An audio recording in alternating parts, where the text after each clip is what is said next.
이것은 하나님의 말씀입니다. 다윗 왕이 나이가 많아 늙으니 이불을 덮어도 따뜻하지 아니한지라. 그의 시종들이 왕께 아뢰되 우리 주 왕을 위하여 젊은 처녀 하나를 구하여 그로 왕을 받들어 모시게 하고 왕의 품에 누워 우리 주 왕으로 따뜻하시게 하리이다 하고 이스라엘 사방 영토 내에 아리따운 처녀를 구하던 중 수넴 여자 아비삭을 얻어 왕께 데려왔으니 이 처녀는 심히 아름다워 그가 왕을 받들어 시중을 들었으나 왕이 잠자리는 같이 하지 아니하였더라. 그때 학깃의 아들 아도니아가 스스로 높여서 이르기를 내가 왕이 되리라 하고 자기를 위하여 병거와 기병과 호위병 50명을 준비하니 그는 압살론 다음에 태어난 자요 용모가 심히 준수한 자라. 그의 아버지가 내가 어찌하여 그리하였느냐고 하는 말로 한 번도 그를 섭섭하게 한 일이 없었더라. 아도니아가 수리아의 아들 요압과 제사장 아비아달과 모이하니 그들이 따르고 도우나 제사장 사독과 여호야다의 아들 분하야와 선지자 나단과 시므이와 레이와 다윗의 용사들은 아도니아와 같이 하지 아니하였더라. 아도니아가 에느로겔 근방 소일렛 바위 곁에서 양과 소와 살찐 송아지를 잡고 왕자 곧 자기의 모든 동생과 왕의 신하된 유다 모든 사람을 다 청하였으나 선지자 나단과 분하야와 용사들을 자기 동생 솔로몬은 청하지 아니하였더라. 아멘. 기도하겠습니다. 하늘에 계신 우리 아버지여, 이 시간 말씀을 전하는 제 마음 가운데 성령으로 조명하셔서 복음을 순수하게 선포하게 하시고 또한 복음의 말씀을 듣는 우리 원주시 장로교회 모든 성도들의 마음 가운데 성령으로 비추시사 온전히 말씀을 깨닫게 하여 주시옵소서. 그래서 그 말씀 가운데 하나님 아버지를 알게 하시고 하나님 아버지께서 보내신 예수 그리스도를 믿음으로 이 시간 생명을 얻되 풍성하게 얻는 또 생명이 소성하되 풍성에 소성되어지는 역사가 있게 하여 주시옵소서. 이 시간 아버지여 성령으로 임재하셔서 우리의 예배를 받아 주시옵소서. 감사합니다. 우리 구주 예수님의 이름을 의탁하여 기도합니다. 아멘.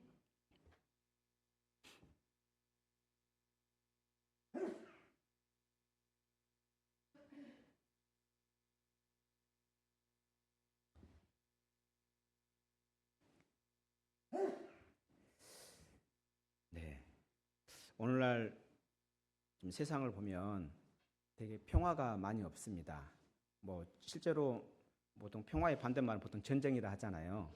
전 세계적으로 지금 전쟁이 굉장히 많이 일어나요. 또 어찌 보면 세계는 힘의 논리에 의해서 또 돌아가고 있습니다. 그러다 보니 어찌 보면 자기의 이익이 아니면은 상대방을 이렇게 인정하지 않는 거죠. 그 상대방이 어떤 사람이든 자기의 이익에 반하면 말 그대로 그냥 짓밟고 어찌 보면 힘에 의한 평화를 누리려고 하는 모습들이 다분합니다. 뿐만 아니라 그렇게 전 세계적인 그런 평화가 없을 뿐만 아니라 우리 개인적으로도 평화가 없는 경우들이 정말 많습니다. 또 쉼이 없어서 뭔가 분주하게 많은 일들을 하지만 그럼에도 불구하고 여전히 쉼이 없어서 쉼을 찾아다니지만 그럼에도 불구하고 마음 가운데 참된 쉼이 없는 경우들이 허다합니다. 그러한 우리들, 평화가 없고 안식이 없는 우리들에게 하나님께서는 어떻게 평화와 안식을 주실까요? 하나님께서는 우리에게 평화와 안식을 주시기를 원하시고 원하십니다. 그런 측면에서 우리는 어떻게 그 평화와 안식을 받아서 누릴 수 있는지를 오늘 말씀을 통해 보려고 합니다. 오늘 말씀은 열왕기상 이제 저희가 광고를 드린 것처럼 1장과 2장의 내용들이 좀 많이 들어가 있어요. 그래서 여러분들이 성경을 읽으면서 좀 궁금했던 내용들도 다시 한번 우리가 볼 수 있을 것입니다. 하나님께서는 이렇게 지금 솔로몬을 통해서 무엇을 주시기를 원하는지를 지금 말씀하고 있는데요. 물론 우리가 1장, 2장을 다 읽으면 좋은데 여러분들이 아마 다 집에서 읽어 오셨으리라 생각하고 1절에서부터 10절만 제가 읽고 그 1절부터 10절 가운데 하나님께서는 어떤 방식으로 우리에게 참된 평화와 안식을 주셨는지 함께 살펴보려고 합니다. 본문에 보면 하나님께서는 솔로몬과 지금 아도니아의 지금 대결 구조가 나옵니다. 1절에서부터 4절에 보면은 다윗이 굉장히 늙었다라고 지금 말하고 있습니다. 다윗이 늙어서 어찌 보면은 이제 왕으로서 이제 그 소명을 마무리해야 되는 단계인 것 같습니다. 이와 같은 사실을 다윗의 아들들 또한 알았을 것입니다. 다윗의 아들들이 성경에 보면은 대표적으로 한 5명 정도 나와요. 좀 이렇게 그 실제 이렇게 언급이 되고 있는 나오는데, 근데 우리가 잘 알다시피 다윗이 순간 그 정욕에 못 이겨서 그렇게 부적절한 그러한 관계를 맺음으로 인해 그 가정이 풍지박살이 나는 모습들을 우리는 기억하고 있습니다. 어찌 보면 하나님의 기름을 부음받고 이스라엘의 위대한 왕이 되었음에도 불구하고 그러한 많은 역경들을 잘 통과해서 이스라엘의 정말 말 그대로 큰 왕이 되었음에도 불구하고 그 개인적인 그 정욕을 이기지 못해서 그래서 그 가정이 어떻게 망가져 갔는지를 우리는 보고 알 수 있습니다. 다윗의 순간적인 정욕으로 인해서 그의 큰아들도 잃어버리게 되고 또 뿐만 아니라 그의 셋째 아들도 잃어버리게 됩니다. 물론 둘째 아들은 언급이 되지 않습니다. 그냥 아들의 목록에만 나오다가 우리가 잘 알다시피 그 아비가일의 아들인데요. 아비가일의 아들 길르앗이 언급은 되는데 그 뒤로 뭐 특별하게 두각을 나타내지는 않습니다. 그래서 많은 학자들은 아마 어렸을 때 죽었을 것이다라고 하는 거죠. 그와 같은 것을 우리가 좀 유추할 수 있는 게 오늘 본문에 이제 5절부터 나오는 아도니아, 핫깃의 아들 아도니아가 자기 스스로 왕이 되겠다라고 하면서 드러나는 모습들을 봅니다. 만약에 그에게 형이 있었다라면 아마 그 형이 왕이 되었을 건데 아마 자기로 봤을 때는 어찌 보면 이제 그 모든 형들이 다 죽었기 때문에 자기가 이제 맞이로서 왕의 적자라고 생각했던 것 같습니다. 그래서 이제 아버지도 늙고 이제 왕위도 곧 있으면 아들한테 승계가 될 건데 이왕이면 이제 내가 왕이 되어야겠다 하면서 아도니아가 일어나서 스스로 왕이 되려 합니다. 그런데 하나님께서는 그 아도니아를 통해서 그 아도니아에게 어찌 보면 세상적으로 봤을 때는 아도니아가 다윗의 왕위를 얻을 만한 적자임에도 불구하고 하나님은 아도니아에게 그 왕위를 주지 아니하고 솔로몬에게 주는 모습을 우리는 1장과 2장을 통해서 알 수 있습니다. 왜 하나님은 이렇게 어찌 보면은 우리가 볼다시피 한번 봐봅시다. 아도니아가 어떤 사람인지 6절에 볼 수 있어요. 6절에 보면은 그는 어떤 사람이라 말합니까? 용모가 심히 준수한 자라고 말합니다. 그러니까 세상적으로 보면은 야 왕으로서 어쩌면 정말 부족함이 없는 사람인 것 같다 이렇게 보는 거죠. 그리고 압살롬 다음에 태어난 자란 이야기는 지금 무슨 의미를 한다면 지금 이제 다 형들은 다 죽고 결국에는 어쩌면 장자의 그 권한이 누구한테 있다? 아도니아에게 있다라고 지금 그걸 지금 암시하고 있습니다. 물론 또 그 외에 또 암시도 있긴 하는데 그리고 뿐만 아니라 7절에 보면은 아도니아를 따르는 사람들 보십시오. 수레의 아들 요압이 아도니아를 따릅니다. 이 요압은 지금 말했으면 군대 장관입니다. 그러니까 모든 군대를 통솔하는 군대 장관입니다. 그러니까 어찌 보면은 세상 돌아가는 것 아주 잘 파악을 하겠죠. 세상적으로 누가 왕이 될지를 바로 분별을 했을 것입니다. 그래서 요압은 자기의 다음에 또 이제 그 명예와 또 그 권력을 유지하기 위해서 어찌 보면은 줄을 서는 거죠. 쉽게 말하고 세상적인 말로 줄을 선 거죠. 그래서 아도니아 뒤에 줄을 서는 모습들을 봅니다. 그리고 제사장 아비아달이 또 그를 따릅니다. 이와 같이 정치적인 어쩌면 군대 정치적인 지도자 또 종교적인 지도자가 다 아도니아를 따르는 모습을 보고 있습니다. 이와 같이 그냥 세상적인 관점으로 봤을 땐 아도니아가 다음 왕이 되겠다라고 사람들이 봐도 뭐 크게 의심하지 않을 정도였던 것 같습니다. 그래서 아도니아가 그렇게 그 지도자들, 가장 그 영향력 있는 지도자들을 다 불러 모으고 심지어는 유다의 그 신하들, 관리들까지도 불러 모아서 잔치를 하는 모습을 보여줍니다. 물론 이제 10절 이후로 보면은 그 잔치하는 목적은 결국엔 자기가 왕이라는 것을 선포하기 위해서 했다는 것을 우리는 알 수 있습니다. 그런데 1장의 이제 중반 후반을 가보면 결국에는 하나님은 아도니아가 아닌 솔로몬을 왕으로 세우는 모습이 나타납니다. 솔로몬은 어찌 보면 세상적으로 봤을 때 어찌 보면 적자로서는 부적절한 사람입니다. 왜 그렇습니까? 일단 솔로몬이 출생하는 그 배경을 보면 일단 알 수 있어요. 솔로몬은 어떻게 태어났습니까? 자기 어머니가 밧세바잖아요. 어찌 보면 정식적인 결혼을 통해서 태어난 것이 아니라 어찌 보면 다윗이 아까 말씀드렸던 것처럼 순간 정욕을 이기지 못해서 그렇게 이미 남편이 있음에도 불구하고 다윗의 어떤 하나님께서 주신 그 왕권을 남용함으로 그렇게 부적절한 관계에서 태어난 자입니다. 그러다 보니까 솔로몬은 자신 있게 그렇게 왕권을 주장할 수 없는 존재인 거죠. 또한 뿐만 아니라 솔로몬에 대해서 우리 성경을 보면요, 솔로몬의 용모에 대해서 언급한 내용이 한 번도 없어요. 물론 다윗은 그 얼굴이 이렇게 붉은 자라, 좀 빼어난 자라는 그러한 것은 있지만 솔로몬의 외모에 대해서는 한 번도 언급이 안 됩니다.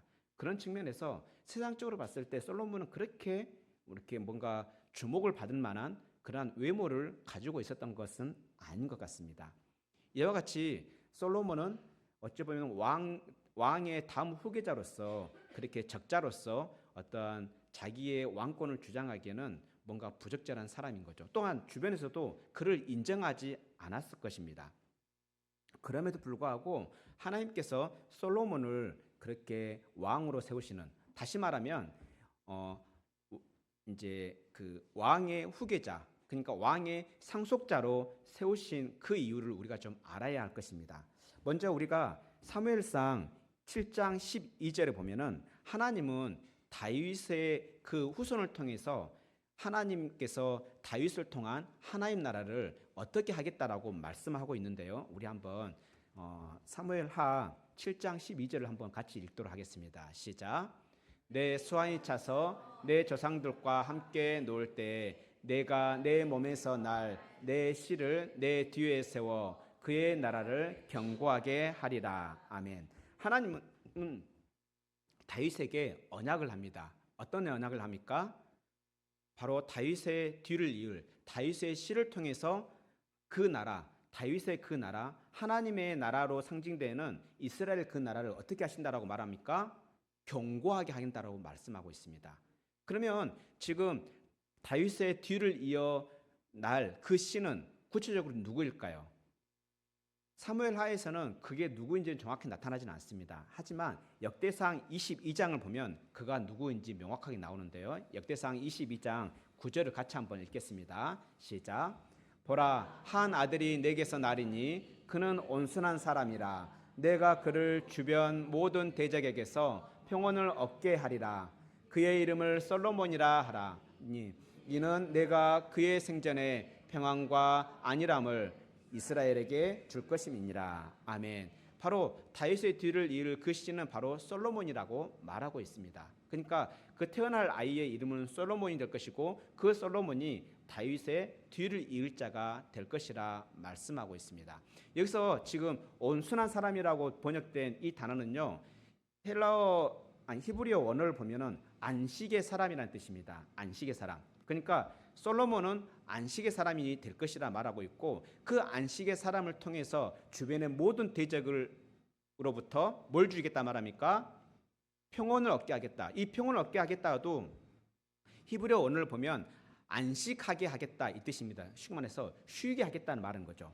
그리고 그 이름을 솔로몬이라 했는데 그 솔로몬이라는 단어는 우리가 잘 알고 있는 샬롬이라는 그 어원이 같습니다. 평화라는 어원이 같습니다. 그래서 그 평화의 이름 솔로몬을 통해서 이제 뭐가 임할 것이라 말합니까? 이스라엘의 평안과 안일함, 그 안식함이 임할 것이라 말하고 있습니다. 이렇게 하나님은 세상적으로 어찌 보면은 그렇게 주목을 받지 못한 그 솔로몬을 통해서 뭘 하겠다? 하나님의 나라를 견고하게 하겠다. 이스라엘을 견고하게 하겠다. 뿐만 아니라 그들에게 뭘 주겠다? 솔로몬을 통해서 평안과 안일함을 주겠다라고 말씀하셨습니다. 약속하셨습니다. 우리 중간에 한번 히브리서 9장 22절 하반절을 같이 읽겠습니다. 시작. 피 흘림이 없은즉 사함이 없느니라. 아멘. 하나님께서는 이렇게 다윗의 뒤에 태어날 그 아들 바로 솔로몬을 통해서 이스라엘 나라를 견고하게 할 것이다라는 그 약속을 하셨습니다. 하나님께서는 그렇게 언약하신 것을 어떻게 성취하는지가 바로 이제 우리가 여러분들이 읽어왔던 열왕기상 2장에서 확인할 수 있습니다. 대표적으로 방금 전에 하나님께서 다윗에게 약속하신 그 말씀이 어떻게 솔로몬에게 성취되는지가 2장 12절, 2장 46절에서 알 수 있는데 우리 한번 2장 12절 한번 같이 읽어보겠습니다. 시작. 솔로몬이 그의 아버지 다윗의 왕위에 앉으니 그의 나라가 심히 견고하니라. 그러니까 이제는 아까 사무엘하 7장에서 말씀하셨던 그 견고하게 되리라라는 그 약속이 이제 솔로몬이 이제 왕이 되면서 어떻게 됩니까? 그 나라가 견고하여졌다라고 말하고 있습니다. 근데 그 하나님의 나라, 그의 나라가 견고하여졌다가 두 번에 걸쳐서 말하고 있는데 또한 46절에서 또한 같은 말을 언급하고 있습니다. 우리 같이 읽겠습니다. 시작. 여호와의 아들 브나야에게 명령하매 그가 나가서 시므이를 치니 그가 죽은지라. 이에 나라가 솔로몬 손에 견고하여 지니라. 아멘. 이렇게 보면은 우리가 1장과 2장을 보면 그렇게 견고해지니라라는 그 중간에 보면은 어쩌면은 형제간의 사륙이 그리고 우리가 잘 알고 있는 그 숙청이 일어나는 모습을 볼 수 있습니다. 그 숙청의 내용 중에 하나가 이제 시므이를 치고 그가 죽으니 그의 나라가 견고해졌다. 그러니까 피바람이 불고 나서야 결국에는 그 나라가 견고해지는 모습을 볼 수 있습니다. 우리는 잘 알다시피 동서고금을 막론하고 한 정권이 일어나면 그 전 정권에 대한 그것들을 지우기 위해서 어떤 일이 일어납니까? 피바람이 부는 거죠. 그거를 전문용어로 숙청이라 하죠. 그 숙청을 통해서 결국에는 어떤 그 나라가 뭔가 견고해지는 일들을 합니다. 그렇다면 솔로몬도 결국에는 세상적인 원리로 그렇게 자기의 그런 권력을 견고하게 한 그러한 세상적인 왕들과 별 차이 없는 왕일까요? 아니요, 그렇지 않습니다. 방금 전에 우리가 보았던 것처럼 열왕기상 1장과 2장에 보면은 분명히 피바람이 불긴 하지만 그 피바람은 단순한 피바람이 아니란 걸 알 수 있습니다. 또한 뿐만 아니라 방금 전에 우리가 보았던 것처럼 하나님께서는 한번 약속하시고 그 언약대로 그 언약을 지키신다는 것을 우리는 알 수 있습니다. 어떤 방식으로 지키십니까? 사람을 통해서 지켜가는 거죠. 그래서 이와 같이 하나님은 자기가 말씀하신 그 언약을 반드시 지키시는 신실하신 분입니다. 그렇다면 우리 또한 하나님의 자녀된 자로서 약속에 대해서 그 약속을 소중히 여기고 그 약속을 지키는 사람이 되어야 할 것입니다. 우리가 주변의 사람들에게 한 약속 혹은 하나님께 한 약속이 있다 한다면 그 약속을 그냥 헌신짝 버리듯이 버리는 것이 아니라 그 약속을 소중히 여기고 그 약속을 지키기 위해서 우리가 노력해야 할 것입니다. 그래서 우리는 하나님의 그 언약에 신실하신 하나님의 자녀답게 우리도 그 약속에 신실하게 지키는 백성이 되기를 축원합니다. 방금 전에 우리가 봤던 것처럼 그렇게 솔로몬의 손에 의해서 그 나라가 견고해져 가는 모습들, 그 견고해지는 그 모습 가운데에는 피 흘림의 모습들이 있었다 했습니다.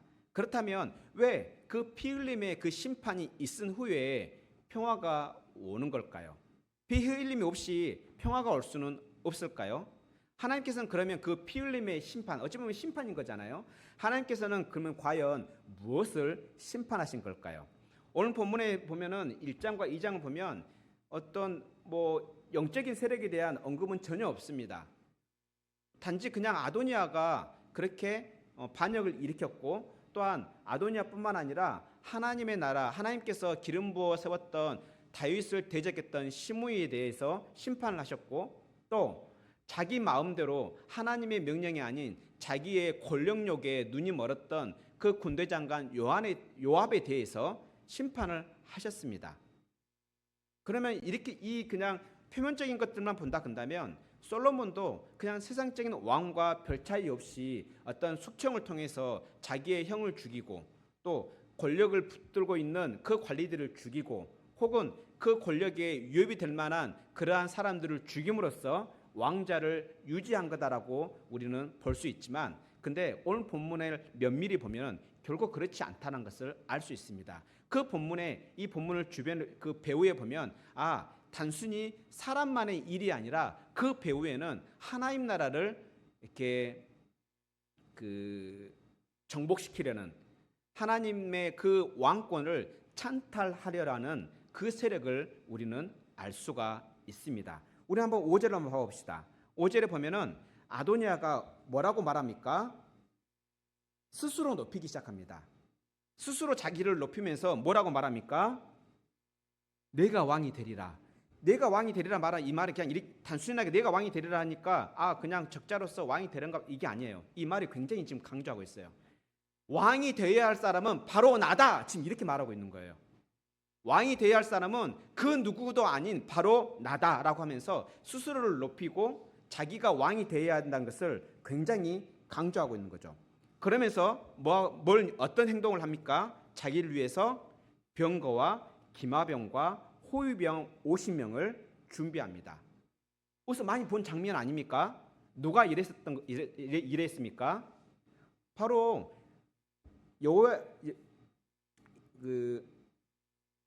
아도니아의 형이었던 압살롬이 이 짓을 했었습니다. 바로 다윗의 그 왕권을 찬탈하기 위해서 이렇게 자기를 위해서 병거와 기마병과 호위병을 준비해서 헤브론에서 반역을 이렇게 준비했었습니다. 이와 같이 핫깃의 아들 아도니아는 스스로를 높이고 스스로가 왕이 되려 했습니다. 그런데 우리가 알다시피 아까 방금 전에 봤던 것처럼 하나님은 누구를 왕으로 세우겠다라고 이미 말씀하셨어요. 솔로몬을 왕으로 세우겠다고 말씀하셨잖아요. 이것을 지금 아도니아는 모를까요? 알고 있었다는 것은 우리가 알 수 있는 게 한번 10절에 봐보세요. 10절에 보면은 그렇게 유다의 관리들도 초청하고 요압도 초청하고 그 다음에 제사장 아비알도 초청했지만 누구는 초청하지 않았다 돼 있어요. 선지자 나단과 그 다음에 브나야와 그 다음에 왕의 그 용사들, 그리고 또 누굴 초청하지 않았대요? 자기의 동생 솔로몬을 초청하지 않았대요. 이 말은 즉슨 지금 뭘 지금 알고 있다는 이야기예요. 다음 왕이 될 사람은 누구다? 솔로몬이라는 것을 알고 있는 거예요. 그래서 소위 말하는 솔로몬의 측근은 초청하지 않은 거예요. 고의적으로. 그래서 힘을 얻을 수 있는, 그 힘을 모을 수 있는 사람들만 초청해가지고 어쩌면 자기의 그 힘으로, 자기의 어떤 친분으로 왕권을 찬탈하려는 그런 목적을 가지고 있습니다. 이와 같이 아도니아는 자신의 어떤 허영심, 그리고 하나님의 말씀을 어기면서까지 이렇게 다윗의 그 왕위를 엎으려고 하고 있는 것이죠. 우리는 이와 같은 모습을 잘 알고 있습니다. 이와 같은 모습의 대가는 누구입니까? 바로 사탄입니다. 우리가 잘 알다시피 태초에 보십시오. 특히 우리가 창세기 3장을 보면요, 아담과 하와가 그렇게 평화롭고 살고 있을 때 그에게 몰래 찾아와 유혹한 세력이 있습니다. 그들에게 찾아와서 그들에게 유혹을 어떻게 했습니까? 너가 선악과를 따먹으면 하나님과 같이 되리라라고 그렇게 유혹했던 누굽니까? 뱀. 바로 옛뱀, 바로 사탄 세력입니다. 사탄은 우리로 하여금 하나님의 말씀을 어기게 하고 또 우리로 하여금 스스로 높아지려 하게 합니다. 이와 같이 사탄은 지금 아도니아 뒤에서, 아도니아 배후에서 교묘하게 지금 조정하고 있는 거죠. 바로 하나님께서 다윗을 통해서 이스라엘 나라를 어떻게 견고하게 하겠다. 다시 말하면 이 땅에 하나님 나라를 하겠다는 하나님의 그 계획을 어떻게 하기 위해서, 무산시키기 위해서 지금 아도니아를 사용하고 있는 거예요. 그런데 그 아도니아뿐만 아니라 그 권력욕에 눈이 멀어 있던 군대 장관 요압, 그 사람을 또한 사용하고 있는 거예요. 이와 같이 사탄은 어떤 하나님의 말씀에 멀리 떠나 있는 자들, 자기의 어떤 정욕과 육신의 안목의 정욕과 육신의 정욕에 눈이 먼 자들을 사탄은 잘 이용해 먹습니다. 이와 같이 사탄은 그러한 교만의 그 유혹을 통해서 우리로 범죄하게 합니다. 그런데요, 그 사탄은 태초에만 그러지 않았습니다. 심지어 예수님께도 와서 그렇게 높아지기를 유혹했습니다. 우리가 마태복음 4장에 보면은 예수님께서 공생애를 하기 전에 예수님께서는 어떻게 하십니까? 40일 동안 금식을 하시잖아요. 40일 동안 금식하고 나서 그리고 사탄에게 세 가지 시험을 받잖아요. 그 중에 마지막 시험이 어떤 시험이었습니까? 사탄이 예수님을 아주 높은 곳에 이렇게 세우고 나서 세상 모든 천하의 것들을 보여줍니다. 모든 영광들을 보여줍니다. 그러면 사탄이 뭐라고 유혹합니까? 내가 만일 나에게 절하면 내가 이 모든 것들을 너에게 줄게. 다시 말하면 무슨 말입니까? 내가 너를 왕이 되게 해줄게. 너가 너를 높여줄게. 나에게 절만하면. 이렇게 사탄은요, 누구를 가리지 않고 달라들어서 경건한 사람이든 경건하지 않는 사람이든 육신의 정욕에 눈이 먼 사람이든 아니면 예수님처럼 정말 정결하고 죄가 한치도 없는 그러한 사람이든 누구든지 달라들어서 시험하고 넘어뜨리려 합니다. 방금 전에 보았던 것처럼 이와 같이 다윗의 나라를 정복시키려 하는 이 세력은 사탄이라는 것을 우리가 알 수 있습니다. 뿐만 아닙니다. 이 아도니아가 그렇게 반역을 이렇게 꾀했을 때 이제 꾀오고 나서 어떻게 됩니까? 다윗은 솔로몬을 왕으로 책봉하죠. 그렇게 왕이 된 후에 아도니아는 깜짝 놀라서 어떻게 합니까? 자기를 살려달라고 솔로몬에게 간청을 합니다. 그랬더니 어떻게 됩니까? 솔로몬은 다시 한번 이렇게 새로워질 수 있는 기회를 줍니다. 그대로 죽이지 않습니다. 그런데요, 아도니아는 그렇게 살아났으면 어떻게 해야 될까요? 그렇게 반역죄로 어쩌면 죽어야 될 운명에 처했음에도 불구하고 다시 한번 기회를 줬으면 어떻게 살아야 될까요? 예, 이제 조용히 살아야죠. 예, 조심히 근신하며 살아야죠. 왜? 또 한 번 걸리면 이제 아웃이라는 그 두려움 가운데, 두렵고 떨림 가운데 살아야 되는 게 정상 아닙니까? 그런데요, 2장의 15절과 17절에 보면 그러지 않아요. 한번 15절 한번 봐봅시다. 바로 한 장 있으니까 봐봅시다. 2장 15절에 보면은 한번 우리 같이 한번 읽어볼까요? 읽겠습니다. 시작. 그가 이르되 당신도 아시는 바이거니와 이 왕위는 누구 거였고? 예, 내 것이었답니다. 예, 이와 같이 아도니아는 여전히 왕권에 대해서 미련을 버리고 있어요? 안 버리고 있어요? 안 버리고 있어요. 이걸 더 할 수 있는 게 지금 아도니아가 그 솔로몬의 어머니인 밧세바에게 찾아가서 지금 뭔가 하나를 요청하고 있는 거예요. 근데 그 요청이 먼저 하는 이야기가 뭔 이야기냐면 본래 그 왕권은 내 거였습니다. 내가 본래 장자였습니다. 그런데 그 왕권이 내 동생 솔로몬에게 갔습니다. 아유, 뭐 그거 내가 어쩔 수 없긴 한데 대신 내가 좀 하나 청이 있는데 그 청을 좀 들어주십시오라 말해요. 그 청이 뭐냐 하면은 아까 우리가 1절에서 10절에서 봤었던 바로 다윗이 늙었을 때 이불을 덮어도 따뜻하지 않으니까 신하들이 누구를 구해서 다윗의 옆에 두게 합니까? 바로 아비삭, 수냄 여인 아비삭을 옆에 둡니다. 어찌 보려면 그 수냄 여인 아비삭, 젊은 처녀는 다윗의 마지막 연인인 거죠. 마지막 어찌 보면은 여인인 거죠. 그런데 이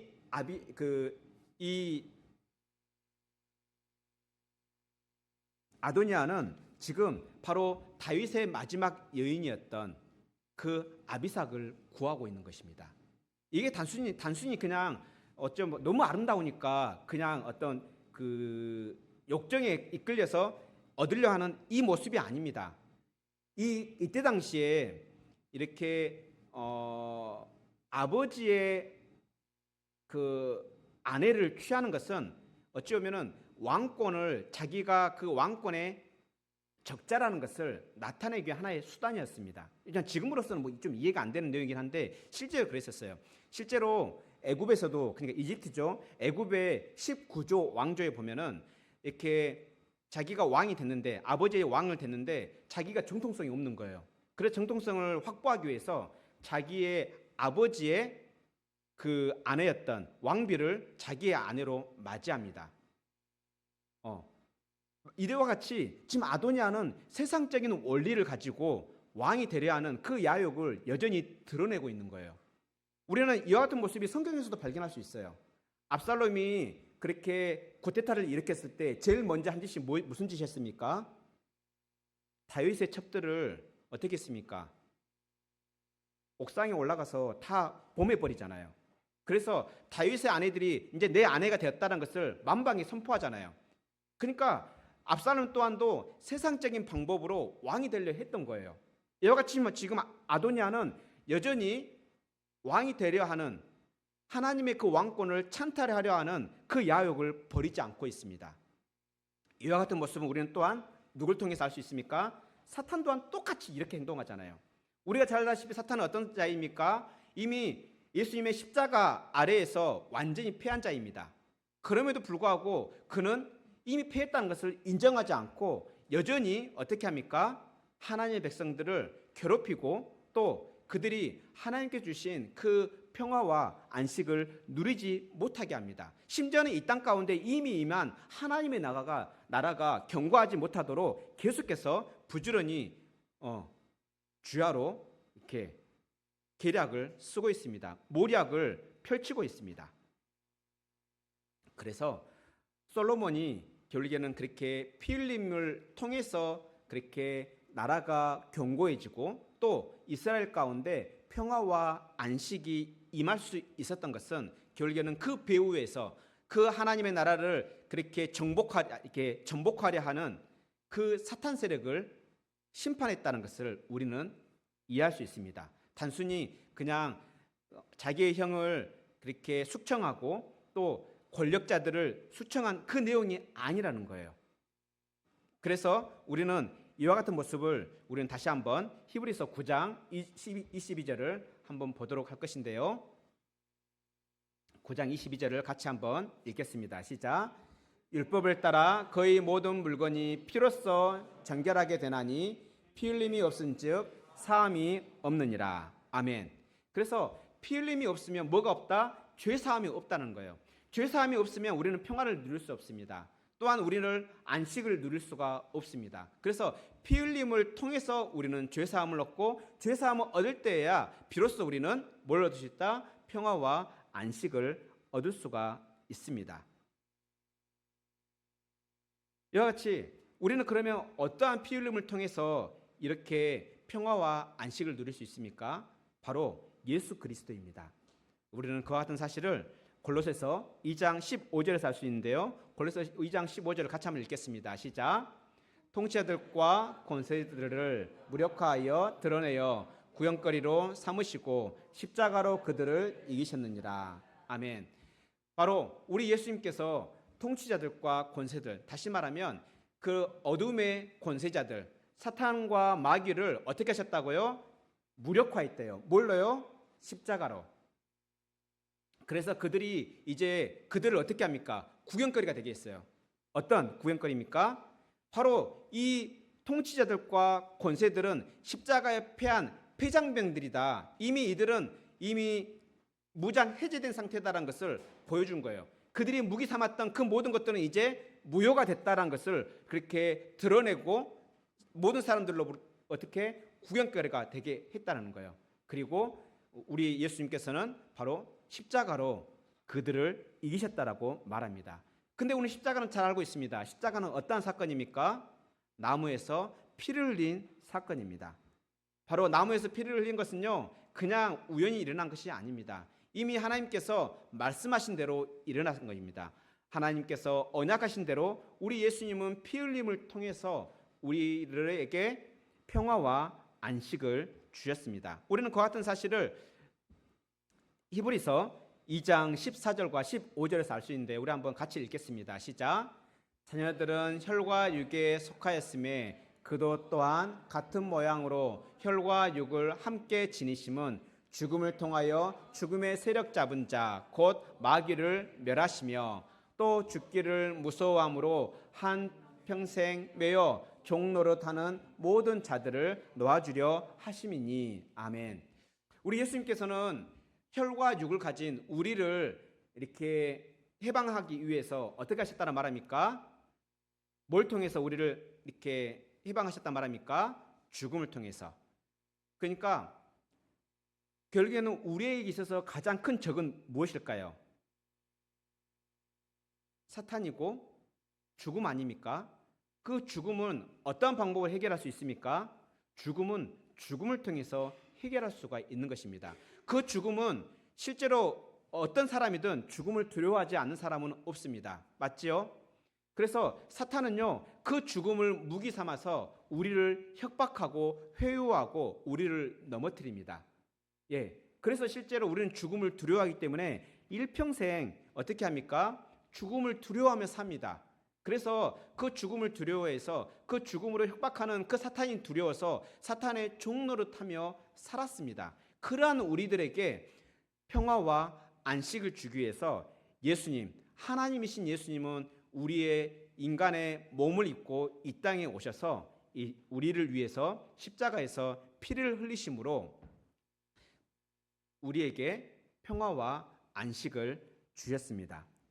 하나님은 예수님 안에서 그렇게 사탄을 무장해제시키고 그리고 우리에게 평화와 안식을 주셨습니다. 이와 같이 방금 전에 우리가 본문에 살펴본 것처럼 솔로몬을 통해서 그렇게 평화와 안식이 올 수 있었던 것처럼 우리 예수님은 자신의 죽음을 통해서 세상에 부여잡고 있던 통치자들과 권세자들을 심판하시고 그리고 우리에게 뭘 주셨습니까? 평화와 안식을 주셨습니다. 그래서 우리는 십자가 안에서 예수님 안에서 참된 평화와 안식을 누릴 수가 있는 것입니다. 마치 솔로몬을 통해서 이스라엘이 그렇게 견고하게 나라가 견고해지고 그들이 평화와 안식을 누렸던 이유와 같은 것입니다.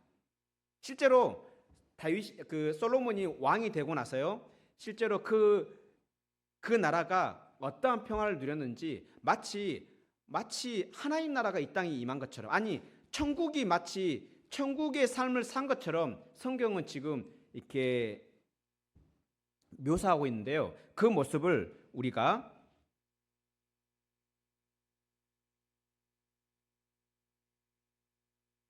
열왕기상 4장 24절 25절에서 알 수 있습니다. 우리 한번 솔로몬이 왕이 되고 나서 어떠한 일이 일어났는지를 같이 한번 읽도록 하겠습니다. 시작. 솔로몬이 그 강 건너편을 딥사에서부터 가사까지 모두 그 강 건너편의 왕을 모두 다스림으로 그가 사방에 들린 민족과 평화를 누렸으니 솔로몬이 사는 동안에 유다와 이스라엘이 단에서부터 브엘세바에 이르기까지 각기 포도나무 아래와 무화과 나무 아래에서 평안히 살았더라. 아멘. 이게 무슨 말이라면 솔로몬이 왕이 되고 나서 주변의 나라들이 이제 솔로몬의 나라를 공격하고 엄두를 안 낸다는 거예요. 물론 하나님께서 이제 그들에게 두려운 마음을 주셨겠죠. 뿐만 아니라 보면 단에서부터 브엘세바까지는 무슨 말이라면 우리나라로 말하면 백두에서 한라까지 이런 의미인 거예요. 그러니까 온 나라가 결국에는 어떻게 됐다? 솔로몬이 사는 동안에 평안하게 살았다. 그래서 그 평안하게 살았다는 것을 어떻게 말하고 있다면 포도나무 아래와 무화과 나무 아래에서 살았다 이렇게 말하는 거예요. 포도나무 아래와 무화과 나무 아래면 여러분들 혹시 포도나무 아래에 있어 본 적 있습니까? 포도 한참 열렸을 때 그 향기 정말 좋아요. 아, 정말 세상 부럽지 않습니다. 예. 뿐만 아니라 무화과 나무 아래에 있으면 어떻습니까? 무화과 잎이 크잖아요. 그러다 보니까 그늘이잖아요. 그러다 보니까 정말 바람 살랑살랑 불고 그렇게 그늘 아래에서 또 무화과 나무에는 또 무화과가 열리잖아요. 그 무화과 여러분들 먹어봤다시피 굉장히 달아요. 그래서 정말 말 그대로 세상 걱정 없는 이웃 나라가 침범하지 아니하고 또 평화가 있기 때문에 그렇게 평화로운 모습들, 어쩌면 천국의 모습을 이렇게 보고 있는 거죠. 그래서 이와 같은 모습들을 가지고 이스라엘 백성은 이제 다시 오실 메시아로 인해서 임할 그 천국을 고대하며 살았습니다. 그래서 이들이 메시아를 기다릴 때 그렇게 무화과 나무 아래에서 있는 버릇이 있었어요. 우리 그 같은 모습을 신약에서 발견할 수 있습니다.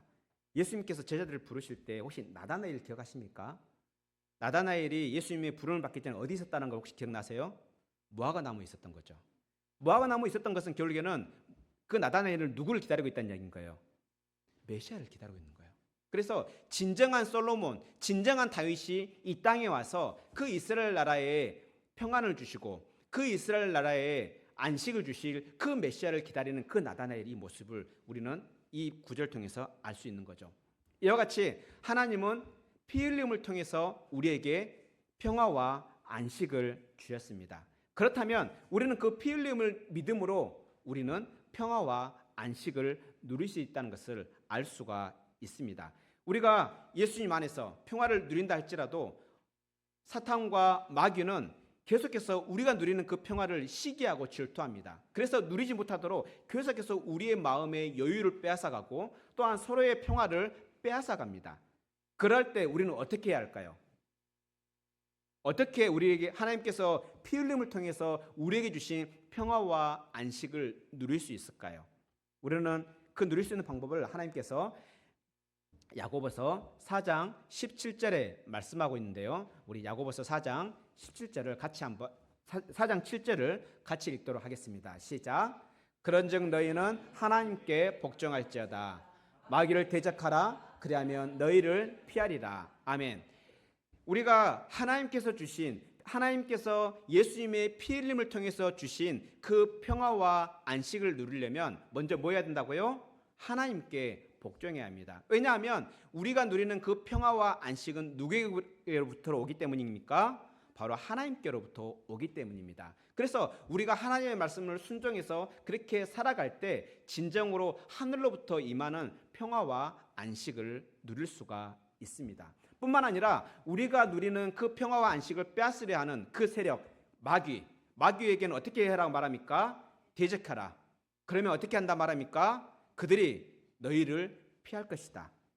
그래서 우리가 그렇게 평화와 안식을 누릴 때 도리어 불안해하지 마시기 바랍니다. 이게 웬 떡인가? 이거 빼앗기면 어떻게 하지? 하면서 굳이 불안할 필요 없습니다. 우리의 그 누리고 있는 평화와 안식을 빼앗으려 오는 그러한 악한 자들이 오거든 어떻게 하라? 대적하라. 그럼 우리는 어떤 식으로 대적해야 할까요? 그 대적할 방법이 바로 에베소서 6장에 나오는데요. 에베소서 6장에 가보면은 바로 영적 전쟁을 언급하고 있습니다. 우리에게 전신갑주를 취하고 우리로 하여금 영적 전쟁에 임하라 말합니다. 결국에는 우리가 평화와 안식을 누리는 것은 전쟁의 승리를 통해서 누릴 수 있기 때문입니다. 실제로 이미 큰 전쟁은 끝났어요. 실제 그 우두머리인 사탄은 이미 예수님의 십자가에 다 머리가 깨졌습니다. 그럼에도 불구하고 그의 그 부하들, 잔챙이들이 여전히 활동하고 있습니다. 그 패배를 인정하지 않고 마치 아도니아가 이미 솔로몬이 왕이 되었음에도 불구하고 그것을 인정하지 않고 끝까지 왕권을 찬탈하려고 했던 그 이스라엘 나라를 정복하려 했던 그 아도니아처럼 사탄은 여전히 자기의 패배를 인정하지 않고 우리에게 다가와서 우리를 넘어지게 하려 합니다. 그때 우리는 어떻게 해야 할까요? 우리 에베소서 6장 18절을 같이 읽겠습니다. 시작. 모든 기도와 간구로 하되 항상 성령 안에서 기도하고 이를 위하여 깨어 구하기를 항상 여러 성도를 위하여 구하라. 아멘. 먼저 개인적으로 우리는 모든 일에 기도와 간구를 해야 합니다. 항상 성령 안에서 기도해야 합니다. 기도는 우리는 언제 어디서든지 기도할 수 있습니다.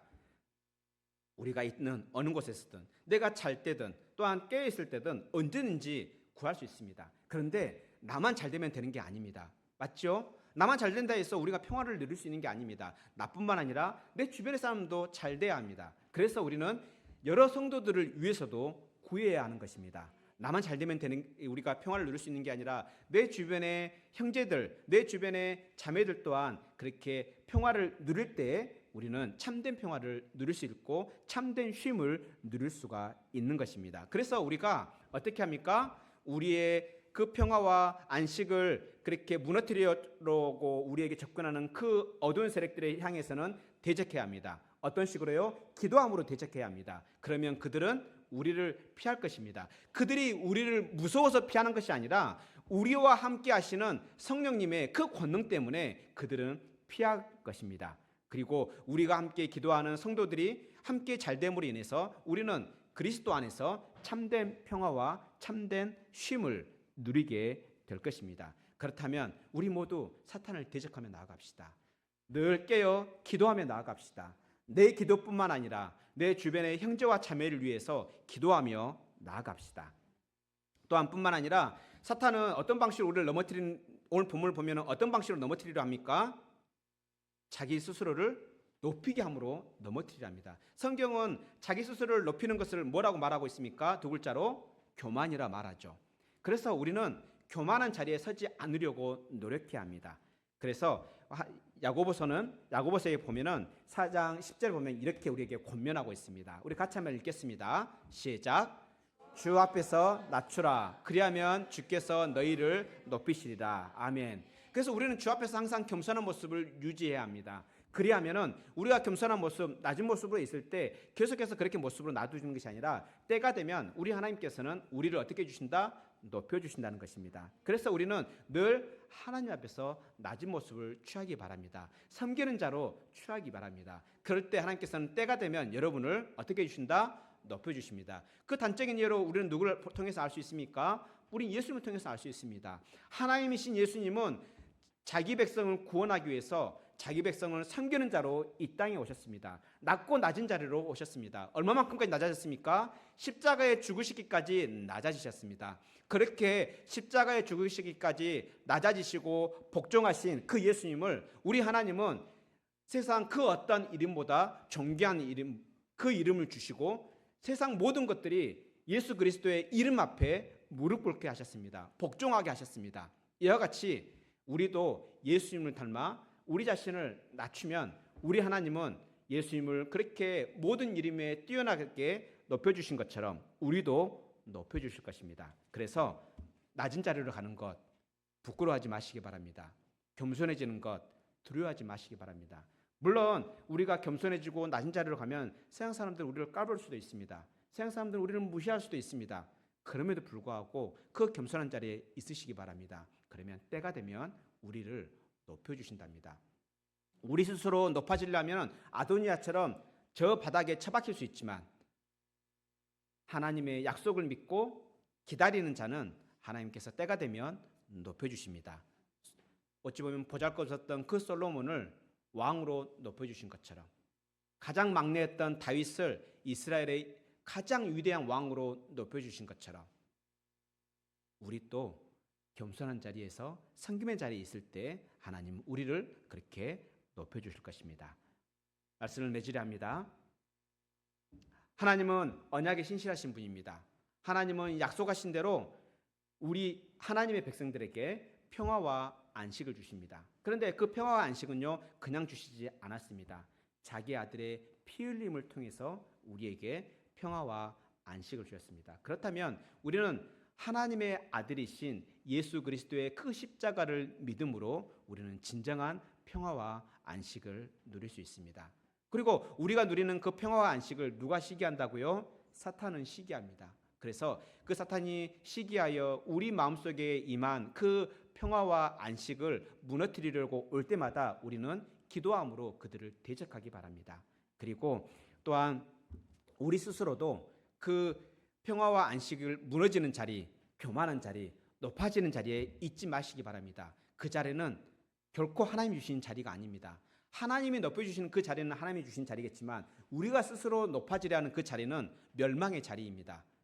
아도니아가 걸었던 그 길입니다. 그 길에 서지 마시기 바랍니다. 그래서 솔로몬보다 더 크신 예수님, 그분이 피 흘림으로 우리에게 주신 그 영원한 평화와 안식을 날마다 누리며 또한 2026년 한 해를 누리며 살아가는 복된 성도들이 되기를 축원합니다. 기도하겠습니다. 하늘에 계신 우리 아버지여, 아버지께서 말씀하신 언약을 신실하게 이루시는 분임을 우리에게 알게 하심에 감사합니다. 아버지께서 언약하신 대로 사람으로 오셔서 피 흘림으로 우리에게 영원한 평화와 안식을 주신 예수님 감사합니다. 예수님께서 피 흘림으로 주신 그 평화와 안식을 우리가 누릴 수 있도록 우리에게 믿음을 주신 성령 하나님 감사합니다. 하나님 아버지처럼 우리도 약속을 소중히 여기고 지키는 자녀로 살 수 있도록 성령 하나님, 우리의 마음을 주장하여 주시옵소서. 우리의 마음에 주신 평화와 안식을 빼앗으려고 달려오는 그 사탄을 기억하여 주시옵시고, 우리가 성령 안에서 기도함으로 대적하게 하옵소서. 전신갑주를 입고 기도로 대적하게 하옵소서. 그래서 우리가 그렇게 대적할 때 하나님의 말씀대로 그들이 우리를 피하리라는 그 약속의 말씀을 신뢰하며 날마다 승리하는 자녀들이 되게 하옵소서. 사탄은 몰래 우리에게 다가와 우리에게 높은 자리에 앉으라고 유혹하고 속삭입니다. 사탄의 그 속임수에 넘어가지 않도록 겸손의 왕이신 예수님을 날마다 묵상하게 하옵소서. 그래서 늘 겸손의 자리, 섬김의 자리에 머물게 하옵소서. 우리 구주 예수 그리스도의 이름을 의지하여 기도합니다. 아멘.